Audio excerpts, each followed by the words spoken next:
The Poem of the Man God, the first year of the public life. Chapter 57, Return to Nazareth after Passover with the 6 disciples. 31st of October, 1944. Jesus is near Nazareth with his cousin and the 6 disciples. From the top of the hill where they are, the white village can be seen amongst the green of the trees, with its houses scattered up and down the sweetly undulating slopes, gently declining in some cases, more steep in others. Here we are, my friends. That is my house. My mother is at home because there is smoke rising from the house. Perhaps she is baking. I will not ask you to stay with me, because I imagine you will be anxious to go to your homes. But if you wish to share my bread with me and meet my mother, whom John has already met, then I say to you, come. The 6 disciples, who were already sad because of the impending separation, are all happy again, and they accept the invitation wholeheartedly. Let us go then. They go down the hillock quickly and take to the main road. It is evening. It is still warm, but the shades of evening are falling over the country, where the crops are beginning to ripen. They go into the village. Women are coming and going from the fountain. Men standing on the threshold of their little workshops or working in the kitchen garden wave to Jesus and Judas. The children press round Jesus. Have you come back? Are you staying here now? The wheel of my little barrow is broken again. Do you know, Jesus, I have a new baby sister, and they have called her Mary. The schoolmaster told me that I have learned everything, that I am a true son of the law. Sarah is not here because her mother is very ill. She cries because she is afraid. My brother Isaac got married. We had a lovely feast. Jesus listens, caresses, praises, promises his help. And they reach the house thus. Mary is already at the door, as the thoughtful boy informed her. Son, mother, they are in each other's arms. Mary, who is much smaller than Jesus, is leaning with her head on her son's chest, clasped in his arms. He kisses her blonde hair.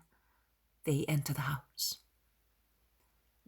The disciples, including Judas, remain outside to leave Jesus and Mary free in their first effusions.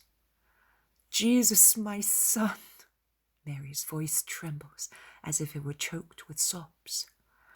Why, mother, why are you so upset?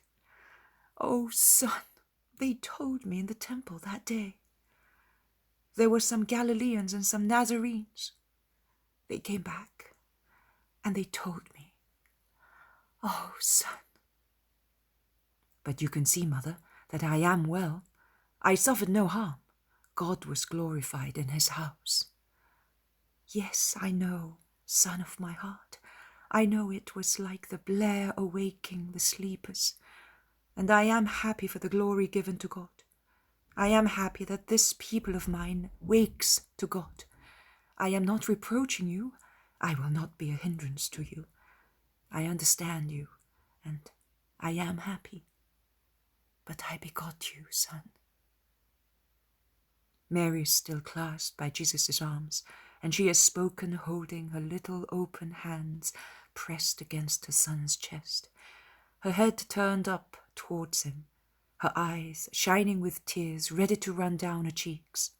She is now silent, leaning her head on his chest.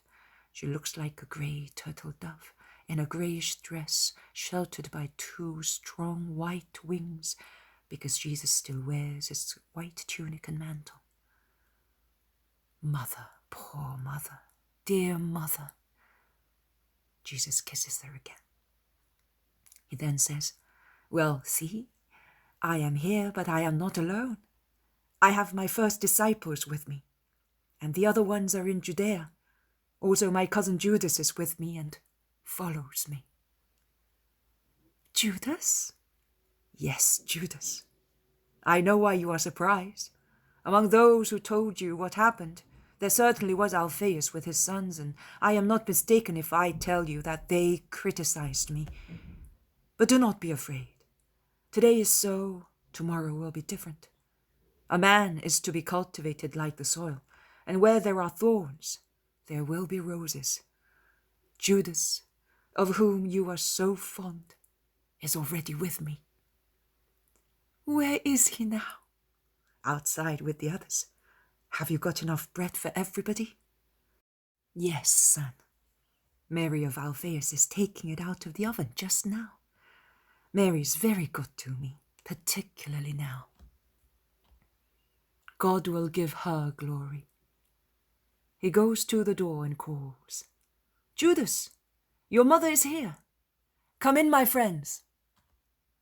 They go in and greet Jesus' mother. Judas kisses her and then runs looking for his mother. Jesus introduces the 5 disciples, mentioning their names: Peter, Andrew, James, Nathanael, Philip. Because John, who has already met Mary, spoke to her immediately after Judas, bowing down to her and receiving her blessing. Mary greets them and asks them to sit down. She is the landlady, and although adoring her Jesus with her glances, her soul seems to be speaking to her son through her eyes. She takes care of her guests. She would like to bring some water to refresh them. But Peter objects.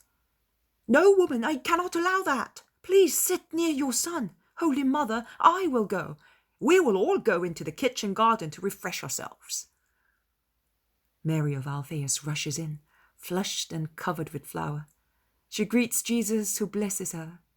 She then leads the 6 men into the kitchen garden, to the fountain, and comes back happy. Oh, Mary, she says to the Virgin, Judas told me how happy I am for Judas and for you, my dear sister-in-law. I know that the others will scold me, but it doesn't matter. I will be happy the day I know that they are all for Jesus. We are mothers and we know. We feel what is good for our children. And I feel that you, Jesus, are the wealth of my children. Jesus caresses her head and smiles at her. The disciples come back in, and Mary of Alphaeus serves them sweet-smelling bread, olives, and cheese. She then brings a small amphora of red wine, which Jesus pours out to his friends.